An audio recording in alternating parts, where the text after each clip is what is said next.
कई लोग एक्वेरियम को सजाने के लिए कृत्रिम सामान का उपयोग करते हैं। क्या ये अच्छा है या बुरा? आज हम इसी विषय में विश्लेषण करने जा रहा है और शुरुआती लोगों के लिए कुछ सुझाव भी है कि जब आप एक्वेरियम बनाना चाहते हैं। कई लोग एक्वेरियम को सजाने के लिए प्लास्टिक खास चटाई का उपयोग करते हैं।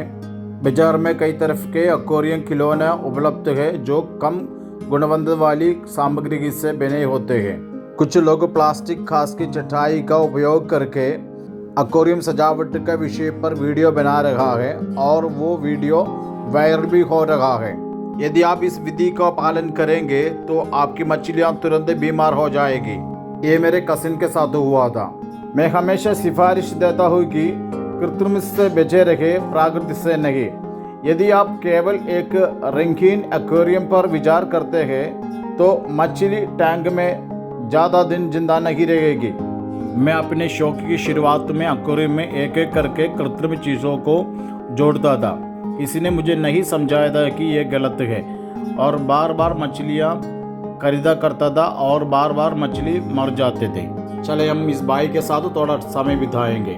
उसने एक एक्वेरियम रखने के लिए पूरी तैयारी की है, जैसे कि driftwood, stone, DIY filter, air pump और लाइट। इन तमाम चीज़ों की तैयारी की। साथ साथ उसने एक्वेरियम की एक मेज की भी तैयारी की। मेज को ऊपर लगाने के लिए एक अच्छी गुणवत्ता वाले फाइबर स्पंज का इस्तेमाल किया है। ये बहुत अनिवार्य है क्योंकि असंतुलन के कारण एक्वेरियम को क्रैक होने का संभावना है। इसलिए आपको अपने एक्वेरियम को सुरक्षित रखने के लिए एक्वेरियम के नीचे फाइबर स्पंज या थर्मोकोल रखना चाहिए। इस एक्वेरियम में मनी प्लांट को भी लगाया है पानी के अंदर, पर वो सजावट के लिए नहीं, उसका उद्देश्य और कुछ है। मेरे जितने भी कस्टमर्स है सबका एक्वेरियम में मनी प्लांट लगवाया है। लंबे समय की तैयारी के बाद एक्वेरियम में पानी भरना शुरू कर दिया। यदि आप नगर निगम के पानी का उपयोग कर रहे हैं तो पानी में से क्लोरीन निकालने के लिए एंटी क्लोरीन का इस्तेमाल कीजिए। अगर आप कुएं के पानी को इस्तेमाल करते हैं तो एंटी क्लोरीन डालने का कोई ज़रूरत नहीं होगा।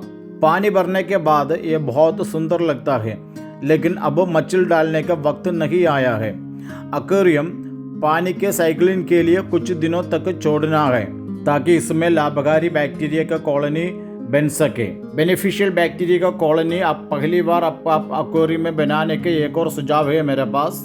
किसी के एक्वेरियम से थोड़ा सा पानी इसमें मिला सकता है, लेकिन उस टैंक का पानी हमारे मुंह धोने के लायक होना चाहिए, यानी शुद्ध पानी होना चाहिए। कुछ दिन के बाद आप एक्वेरियम में मछली को छोड़ सकते हैं। अब टैंक तैयार हो गया। ये देख लीजिए क्रिएटिविटी। लेकिन इस टैंक में एक गलती हुई है।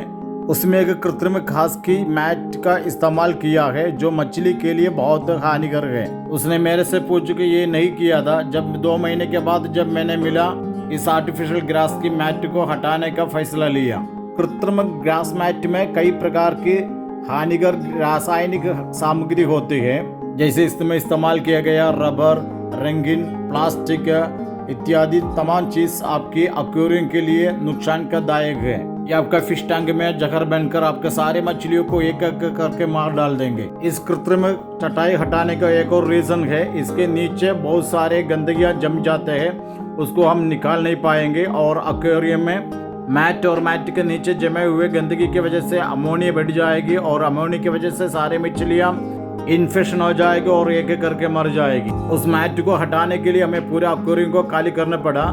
पर जब भी आप एक्वेरियम को इस प्रकार खाली करेंगे तो आपको कई सारे बातों को याद रखना है। जितनी एक्सेसरीज आपने इस एक्वेरियम से निकाला है, उस सारे एक्सेसरीज को इस एक्वेरियम का पानी में ही संभाल कर रखना है। और एक और बात याद रखिएगा, इस पानी को आप फेंकेगा नहीं। ये पानी आपका एक्वेरियम के लिए दवाई जैसे है। पूरा पानी आप दोबारा इस्तेमाल करने वाला है, इसलिए पानी को आप बकेट में भर भर के रखना है, क्योंकि आपका टैंक में बेनिफिशियल बैक्टीरिया का कॉलोनी बन चुका है और दोबारा एक बेनिफिशियल बैक्टीरिया का कॉलोनी बनने में आपको कई महीने लगेगा।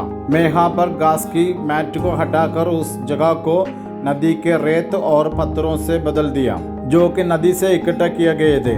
अगर आपके आसपास उपलब्ध है तो आप इसे दुकान से क्यों खरीदना चाहेंगे? ये सब असली है, आप इसे सीधा उपयोग कर सकते हैं, लेकिन इसे अच्छी तरह से आपको धोना होगा।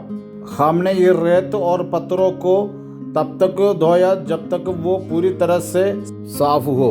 अंत में मैंने इसको गर्म पानी से धोया ताकि इसमें अगर कोई बैक्टीरिया हो वो मर जाए। इस एक्वेरियम में एक प्राकृतिक माहौल बनाने की कोशिश की, इसलिए मैंने रेत, पत्थर और ड्रिफ्टवुड एक एक करके एक्वेरियम में रखा। पहले एक्वेरियम में आर्टिफिशियल ग्रास की मैट थी, तब देखने में बहुत सुंदर लगता था, लेकिन वो आपको दिखने में अच्छा लगेगा लेकिन आपका मछली के लिए हानिकारक है। इसमें हम DIY फिल्टर यूज़ किया है। इसमें 3 लेयर का स्पॉन्ज और एक्टिव कार्बन और सेरामिक रिंग्स इसके अंदर है। अब एक्वेरियम प्राकृतिक हो गया है, इसलिए मछलियाँ हमेशा खुश रहेगी और लंबे समय तक जीवित रहेगी।